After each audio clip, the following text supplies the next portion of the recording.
So, Father, if you read the last paragraph. And then, since the celestial lady is the true queen of the kingdom of my will, it is her task to help and teach the fortunate creatures who want to enter to live in it. By this they show as if I did not have the power to elect whom I want, and when I want. But after all, time will say everything. And just as they cannot deny that the Virgin of Nazareth is my mama, so will they not be able to deny that I have elected you for the sole purpose of making my will known, and that through you I will obtain that the thy kingdom come may have its fulfillment. Yes, thank you. Beautiful. So I have the power to elect whom I want and when I want. And what said about Louisa said about us. You know, he has elected us. Otherwise, you wouldn't be in this room. You wouldn't be listening to this meeting. You wouldn't be part. He has elected us. And the letter of St. Peter, second letter of St. Peter, chapter 1:10, says, you have been called and chosen. Or another translation, you have been elected. So work all the harder now. You've been elected. You've been chosen by God to do this. So some people ask me, they say, am I living in the divine will? And if someone asks me, are you living in the divine will? My answer would be, I'm journeying in the divine will. I hope I'm living in the divine will. You know, but this is it. Do you have the knowledge of what gift this is about? If your answer is yes, you got the knowledge, okay? Then the Lord has made your soul capable of receiving these knowledges. Because believe me, I've spoken with many people who, for them, you know, they just cannot get it. Cannot get it.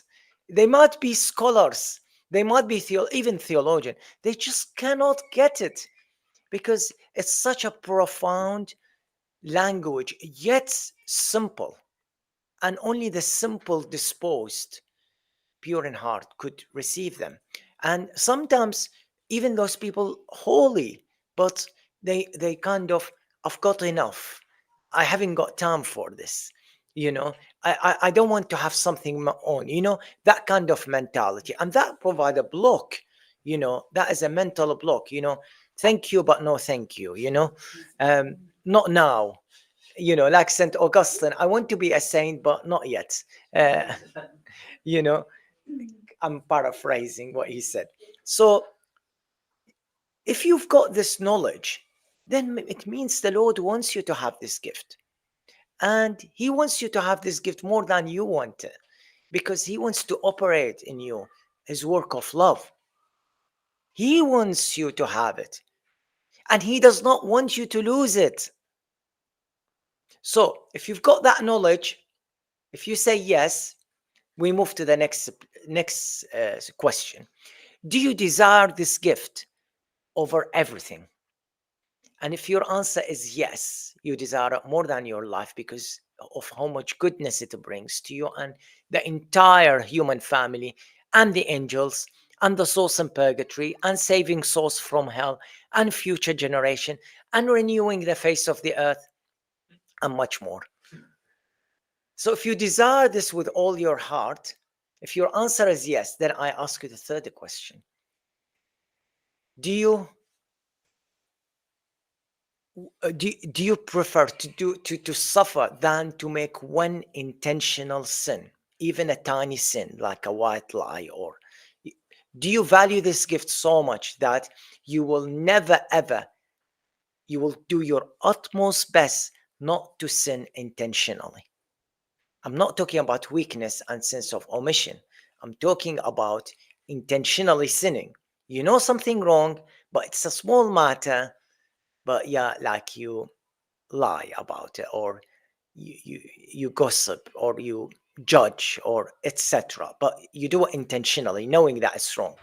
So if your answer is, I would not want to sin to lose this gift, you know, and if you sin, you quickly say to the Lord, I'm really, really sorry, Lord, give me back the gift. Then if your answer is yes to all those three, then you've got the gift. You've got the gift. You are operating, the Lord is operating in you in the divine will.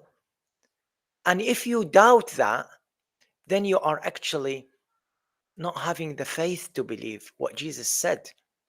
You are actually making him sad, because he said to Saint Faustina, what hurts me more than sinning? Sin hurts Jesus. It hurts Jesus. We know that from the agony of the garden, the hours of the passion. It put him on the cross. But he says, what hurts me more is the lack of confidence, lack of trust in my mercy. To doubt that I love them, to doubt that I've forgiven them. So if someone is gone to confession with a remorse, with a repentance, and then come out thinking, have I been forgiven? Have I not been forgiven? Then that lack of faith is hurtful to Jesus. It's more painful than the sins committed themselves.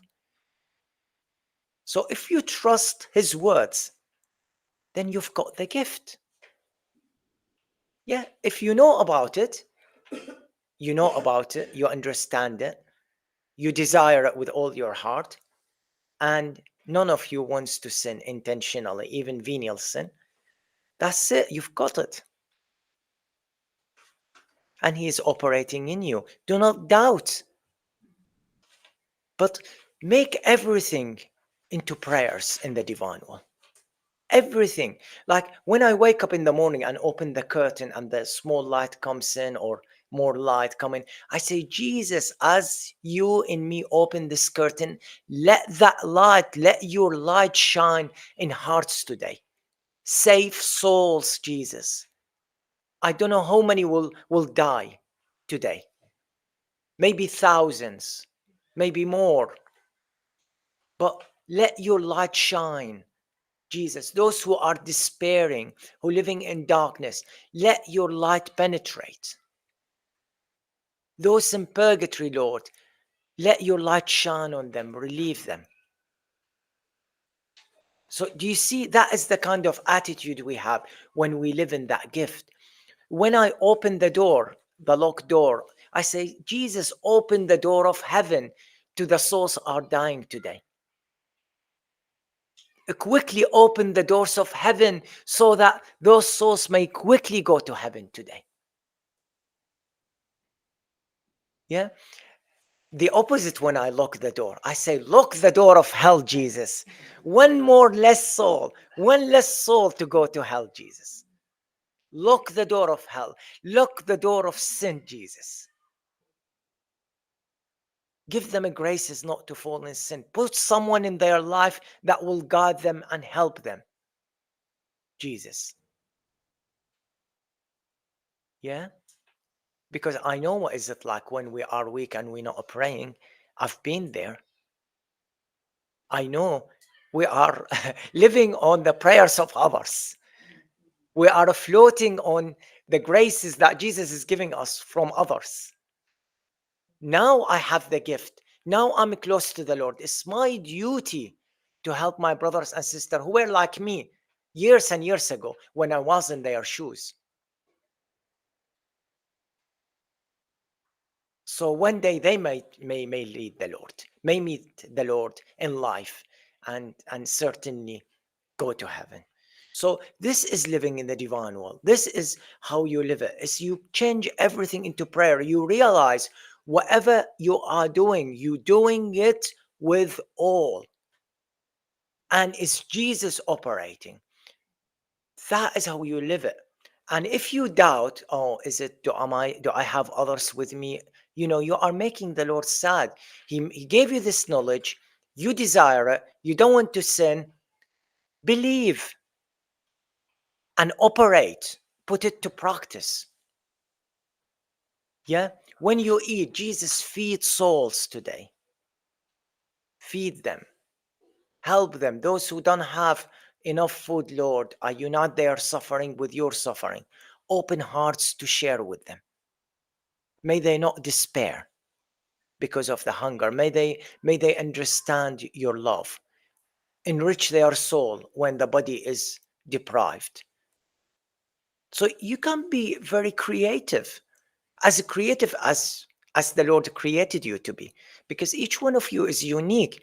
That's, I'm just giving you a taste of the way I do it, but I'm sure each one of you will be able to give Jesus a beautiful prayer that is so unique, like music, a new piece of music that is so, you know, unique to him and loved by him. So when we see Louisa speaking in the hours of the Passion, how she prays in the hours of the Passion, how she prays in Virgin Mary in the Kingdom of Divine Will, we learn from her so that we do it in our unique way as well.